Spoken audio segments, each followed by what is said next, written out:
Ladies and gentlemen, Monday Night Raw has hit another all-time low as far as ratings. Personally, I love that I'm saying that because these shows well and truly deserve to be hitting these ratings. Okay, if you watched that show last night and you were like me and you sat through basically that whole show, it was just the shows are so bad to watch now that Monday Night Raw is getting the worst ratings all time. Okay, it's also because of the crowds, but at the same time, it's just Monday Night Raw. It's something needs to be done about it. Dead set, something needs to be done. So this week's episode of Monday Night Raw drew an average viewership of 1.842. 1,842,000 viewers on the USA Network, according to Showbuzz Daily. Oh my god. This viewership is down literally 71,000 viewers from the week before, okay? The April 13th show drew an average of 1.913, and this week draws 1.842, okay? This is the new lowest all-time non-holiday episode of Raw viewership ever, okay? Another lowest non-holiday ever. Once again, I said this last video, the December 23, 2019 show drew 7,000 less viewers than the show last night, okay? And then the all-time low was December 24th, 2018, which drew 1.775. Pretty much, in a nutshell, Monday Night Raw continues to outdo itself as far as how bad these ratings go, okay? It's almost like Monday Night Raw and the ratings are playing limbo. How low can you go? And Vince McMahon's he keeps going lower. He keeps outdoing himself. Vinnie Mac, these numbers, I've said this in comments, but I think these numbers, if the no crowds continues, and WWE keeps putting on these shows of this quality for the next couple of months, which they definitely will. There's no hope in sight if you're watching these shows, okay? No one can watch Raw or SmackDown and say, this show is getting better. This show has actively gotten worse since January, so, if they continue this for a couple of months, I dead set reckon that by July and August, these shows will be getting 1.5s. Because you saw the 70,000 viewer drop from last week to this week. Okay, the WrestleMania buzz, any buzz that was left from WrestleMania, given the debacle that was, that's all gone. Now everyone's like, okay, so what's on Raw? McIntyre and Rollins. Even though Rollins wasn't even on the show last night, like in the PC, he was like at his house. So McIntyre, and then what? What's the main storyline? McIntyre, literally, I hate to use this word because I'm not like loving using this, but McIntyre burying the Vegas stable, Theory, Garza, and Andrade, McIntyre making them all look like clowns in the main event. Okay, 6 squash matches because I found out after I turned the show off when Byron Saxton was dancing with the Street Profits. Turns out we got Bianca Belair versus Santana Garrett. And then McIntyre literally squashing Garza. So if you count the main event, we got 7 squash matches on the show, the 3 Money in the Bank qualifiers, Lashley flipping tires, this, what you've seen on screen, the Viking Raiders carpool karaoke. Okay, just what about last night's show is going to bring back viewers? What about last night's show is going to make this rating, the what was the number again? The 1.842 stay at 1.842 or go up. Okay, next week, this show is going to go below 1.835, which was the Christmas episode in 2019, okay? This show is going to go below that next week, because there's no hope in sight if you're watching these shows. I try to be optimistic when I watch Raw and SmackDown, I really do, but these shows take a toll on you, man. Like, nothing gets furthered. I said this all in the review last night. Nothing gets furthered. Nothing gets bettered on Raw, okay? These numbers reflect that. As far as hour by hour, this week, the first hour drew 1.94 million viewers, okay, which right away is down 54,000 viewers from the first hour last week. Then the second hour of the show last night drew 1.866 million viewers, so about 74,000 viewers dropping off from hour 1 to hour 2. That's fair enough. Meanwhile, last week we had about 80,000 viewer drop, so yep. And then the final hour of Monday Night Raw drew 1.72 million viewers. 1.72. Now, excluding that December 24th, 2018 Christmas episode and the third hour on the go-home show to WrestleMania, which I find laughable that show got such bad viewership, but To think that they got 1.720 million viewers. 1.72. Personally, I'm surprised it's not a 1.5 or 1.6. If you watched that third hour of Raw last night, it was just so damn boring. Charlotte Flair squashing, what's her name, Kaden Carter.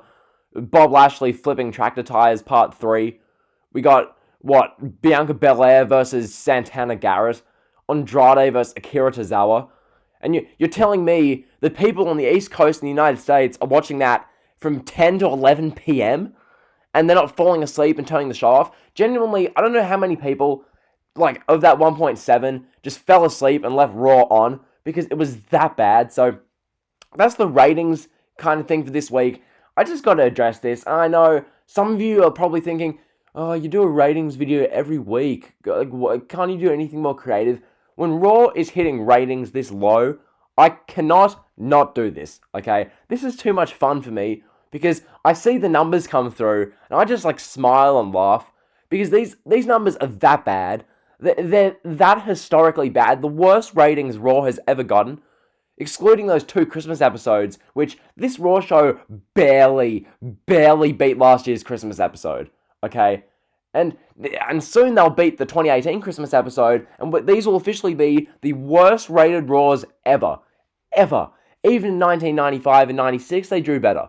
Okay, so Monday Night Raw is the worst it's been in, ages, and the ratings are reflecting it. So, that's the ratings portion of this. The rest of this video, I'm going to switch gears a little bit, as Michael Cole would say. I'm going to be talking about, Nia Jax. I need to talk about this some more. This is horrendous. But first, I'm just going to say, check out, not much to really look at, but I've changed what the kind of channel homepage looks like. So, I've actually added a channel banner, as well as putting, some featured channels on the side and whatnot. So, I think the channel looks pretty sick. Added the Twitter and Instagram links for the channel on the channel banner. So, yeah, check out the homepage if you haven't already. Personally, I think it looks really good. So, that being said, we move to Nia Jax. This, I have to talk about some more because I kind of brushed over it in the review. I just kind of said what happened. But I need to talk about this some more because it's seriously an issue. And sooner or later, this is going to really, really badly injure someone. Stuff like this. Okay, last night, in case you missed the review, Nia Jax took on Kairi Sane in a rematch from the week before. I don't know why, but we got that. So, we're getting Nia Jax, Kairi Sane. I don't watch the match. I was in the bathroom during the match. But I find out that from all over the internet, that Nia Jax picks up Kairi Sane. I don't know what she was attempting. Was this supposed to be a buckle bomb? What was she going for here? She picks up Kairi Sane on one side of the ring, literally walks over and then just tosses her, poor innocent little Kairi Sane, tosses her. Sane lands neck first on the bottom turnbuckle. This is the same move that, paralyzed Droz? I believe this is the same move that's injured Sting at Night of Champions 2015. This move where you just throw the opponent neck first into a turnbuckle. Nia Jax, really just chucks Kairi Sane in this turnbuckle. So, we get that. And I see the deserved, justified backlash towards Nia Jax online. And I'm thinking to myself, this is the same woman, Nia Jax, who publicly went out a couple of weeks ago and made a scene that Ronda Rousey was too rough on Alexa Bliss in 2018. Are you kidding me? Now, I don't want to make this a personal attack on Nia. I don't believe in that on this channel. Okay, I'm not about F this wrestler, I hate them, blah, blah, blah. That's not what this channel's about. But I've just got to say, Nia Jax, I mean, for real, are you serious? Every week now, Tamina, I'm going to include in this. Tamina's not as bad, but if you watch Tamina on SmackDown, that match versus Sasha Banks, littered with botches. The stuff with Naomi the week before, Tamina nearly killed Naomi. Tamina needs to be mentioned as well. But Nia Jax, how reckless do you want to be? Okay, take some care of the people you're in the ring with.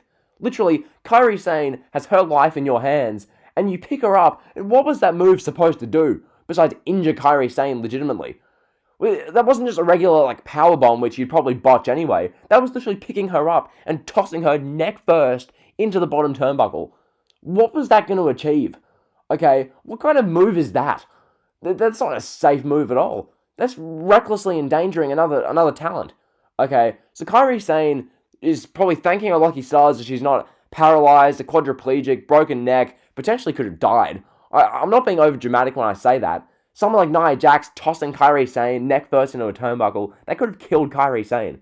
Okay? Not to mention, Kairi Sane, this is a bit unrelated, but it's still on the same note. Kairi Sane, remember it's TLC last year? When Charlotte Flair did the fallaway slam, Kairi Sane hits the ringside barricade, then falls headfirst onto the concrete floor, concussion for like a month. So Kairi Sane's been through the ringer as of late. She can never get any momentum going because people like Nia Jax and Charlotte Flair just botch and like literally injure her. So literally, this whole thing last night was a joke. Nia Jax, she needs to be spoken to, taken off TV, or just released. I'm surprised she didn't get released altogether on Wednesday. And then again, she's related to The Rock, so that would help. But it's just seriously like, you watch this stuff happen, and it's a weekly occurrence with Nia Jax. It's like the weekly, how's Nia Jax going to botch this time? And also with Tamina, how's Tamina going to botch this time? Like, these two women, especially Nia, like, something has to be done. At this point, the WWE management, I don't know what they have to do, but they have to have a stern talking to her, because she's not, like, what is she benefiting by picking up another talent and tossing them neck first into the turnbuckle?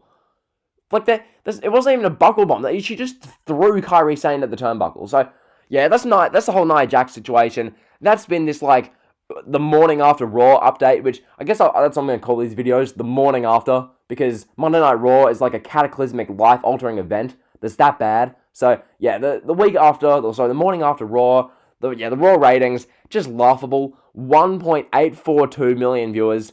That's embarrassing. And then Nia Jax nearly killing Kairi Sane last night. So yeah, those are the main kind of stories for this morning. Just getting this video out there.